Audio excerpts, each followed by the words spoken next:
concepto de revolución. Voy a ser muy concreto.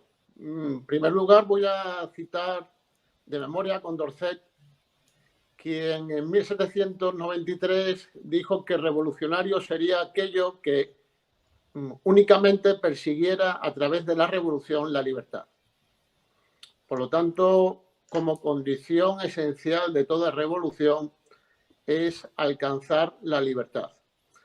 Esta revolución a la que se refería Condorcet, yo añadiría que tiene dos componentes esenciales también, que es el proceso de liberación de un régimen o sistema político claudicante y una segunda etapa, después de esa liberación de ese régimen político, una segunda etapa que sería alcanzar precisamente la libertad política y que nosotros denominamos libertad política colectiva.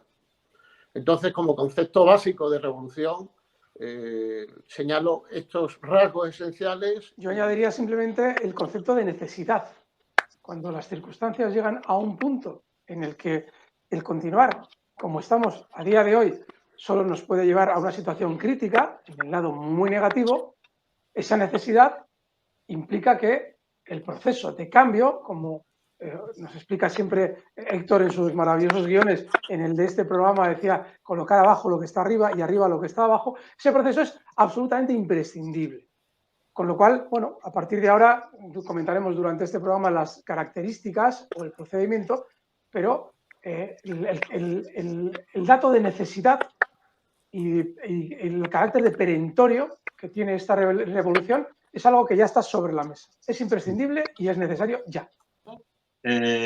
Hablar de que una revolución no significa necesariamente desórdenes, ni caos, ni desaparición de cosas desde el punto de vista político a los que estamos acostumbrados, ni desde el punto de vista económico, ni desde el punto de vista social. Simplemente es un reordenamiento de las reglas del juego político. Y esto se puede hacer perfectamente de forma pacífica. Simplemente hay que tener las cosas claras y tener estudiado qué es lo que se pretende, cuáles son los objetivos, y eso es algo que nosotros tenemos muy claro, qué es el objetivo que perseguimos, la libertad política colectiva, fundamentada en la separación de poderes mediante la separación de sus medios de elección. Y el segundo punto sobre el que quería incidir es sobre el hecho de si es o no legítimo aspirar a realizar una revolución política de la libertad. Yo creo que estaremos todos de acuerdo, la audiencia juzgará si está o no de acuerdo con nosotros, en que tenemos derecho, en tanto que estamos siendo políticamente oprimidos, dado que no podemos elegir ni a nuestro gobierno ni a nuestros representantes para hacer las leyes, pues tenemos derecho a rebelarnos ante esta situación y establecer unas nuevas salvaguardas políticas que nos permitan cumplimentar estos dos objetivos políticos tan sencillos y tan legítimos como son la libre elección directa y separada, por un lado, del gobierno y, por otro lado, de cada uno de nuestros representantes. La revolución de la libertad política colectiva es una revolución que empieza en uno mismo.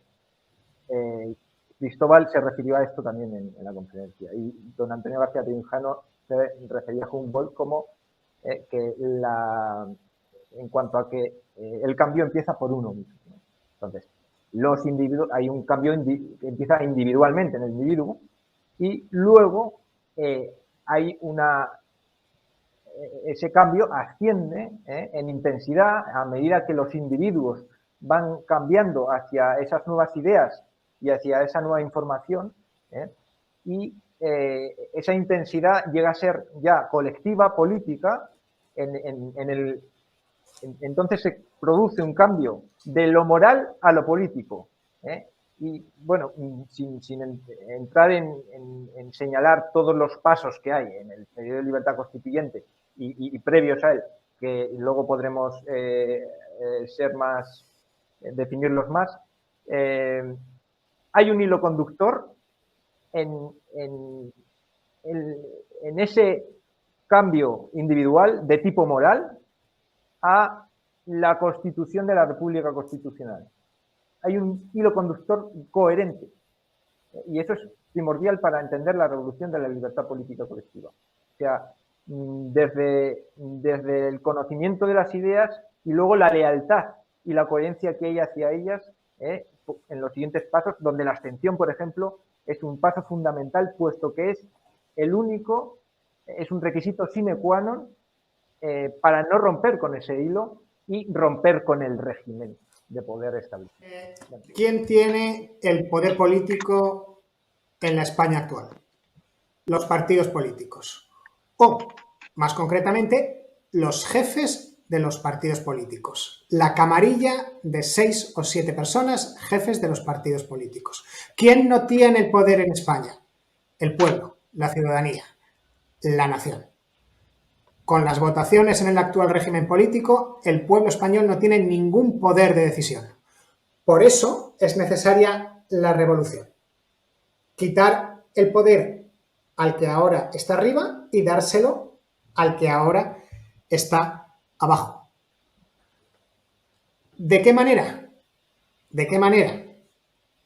Implantando la democracia formal, como ya ha explicado sobre todo Javier Torrox, que el pueblo sea libre para poder elegir a sus representantes que hagan sus leyes, que el pueblo sea el jefe de esos representantes, que los representantes hagan la ley que el pueblo quiere que hagan, y separadamente que el pueblo pueda elegir a quien va a ser su jefe.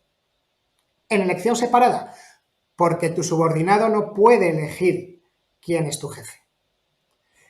En esto consiste el resultado de la revolución de la libertad política nacional.